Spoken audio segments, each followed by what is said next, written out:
పోలవరం ప్రాజెక్టులో అంతర్జాతీయ నిపుణుల బృందం పర్యటన రాజమండ్రిలో జరిగిన సమావేశంతో ముగిసింది. ప్రాజెక్టులో గ్యాప్ 2 ప్రధాన డ్యామ్ ఆకృతులపై ప్రాజెక్టు అధికారులు మేధోమథనం చేశారు. డ్యాంకు సంబంధించి ఇసుక రీచ్ దాదాపు 1100 మీటర్లు, బంకమట్టి ఉన్న ప్రాంతం మరో 400 మీటర్లు, ఆపై రాయి ఉన్న ప్రాంతం ఉంటాయి.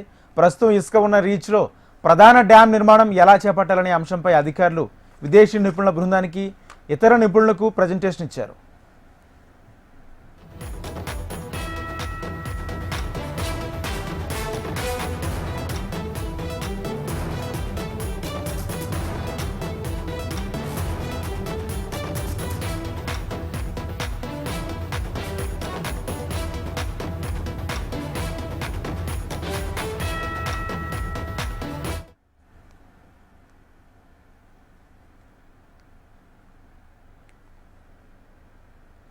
విదేశీ నిపుణులు డిసిస్కో రిచర్డ్ డొన్నెల్లి, డేవిడ్ పాలతో పాటు పోలవరం అథారిటీ కార్యదర్శి రఘురామ్, కేంద్ర జలశక్తి శాఖ డిప్యూటీ కమిషనర్ గౌరవ్ సింఘల్, కేంద్ర జలసంఘం CEO Bakshi, director Rakesh, engineering chief Narasimhamurthy, Polavaram authority CEO Ramesh Babu, Polavaram SE Ramachandra Rao తదితరులు పాల్గొన్నారు.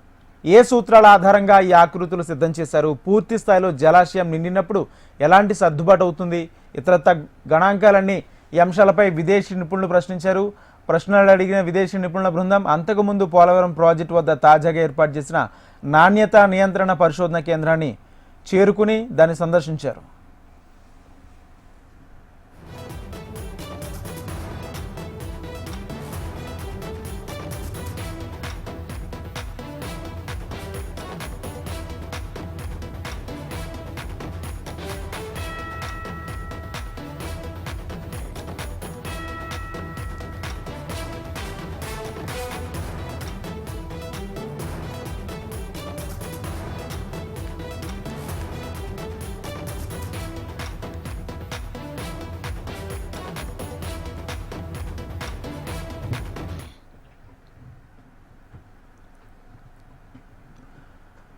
పోలవరం ప్రాజెక్టులో అంతర్జాతీయ నిపుణుల బృందం పర్యటన రాజమండ్రిలో జరిగిన సమావేశంతో ముగిసింది. ప్రాజెక్టులో గ్యాప్ 2 ప్రధాన డ్యామ్ ఆకృతులపై ప్రాజెక్టు అధికారులు మేధోమథనం చేశారు.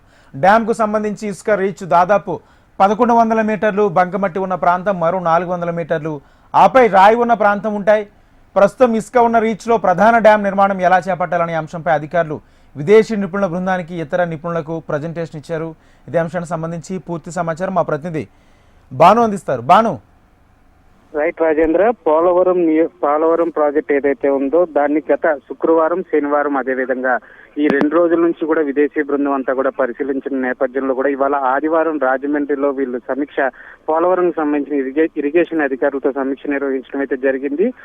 శనివారాల్లో వాళ్ళు ప్రత్యక్షంగా పరిశీలించిన పోలవరం ప్రాజెక్టులో ఉన్న అవకతవకలు కానీ, లేకపోతే భూమి పటిష్టత కానీ, లేకపోతే ఏదైతే కాపర్ వాల్ కానీ, కాపర్ డ్యామ్ కానీ సంబంధించిన గత ప్రభుత్వంలో జరిగిన తప్పిదాలు ఏమన్నా జరుగుతున్నాయా, లేకపోతే క్వాలిటీ చెక్ ఎలాగుంది, వీటన్నిటి మీద కూడా వీళ్ళు పూర్తిగా సమీక్షించడం కూడా జరిగింది. మరికొన్ని వాళ్ళకి కావాల్సిన ఇన్ఫర్మేషన్ కూడా ఇరిగేషన్ అధికారుల దగ్గర వాళ్ళ జరిగిన సమీక్ష కార్యక్రమంలో కూడా వాళ్ళు తీసుకోవడం జరిగింది. అదేవిధంగా కేంద్ర బృందం అయితే ఏదైతే ఉందో ఈ నివేదిక అంతా కూడా కేంద్రానికి, పోలవరం ప్రాజెక్టు కేంద్రానికి సంబంధించిన నేపథ్యంలో కూడా కేంద్రానికి అప్పచెప్పే విధంగా కూడా ఉంటుంది. అదేవిధంగా భూమి పటిష్టత, దాని విధంగా సారం ఎంత ఉందా అన్న విషయం కూడా, దాంట్లో ఉన్న పూర్తి డీటెయిల్స్ అంతా కూడా ఈ బృందం అయితే కూడా తీసుకున్న నేపథ్యంలో కూడా వాళ్ళ సమీక్ష అంతా కూడా మొత్తం ఈ పోలవరం ప్రాజెక్టుకి సంబంధించింది జరిగిందని చెప్పొచ్చు Rajendra. Right, thank you Bhanu.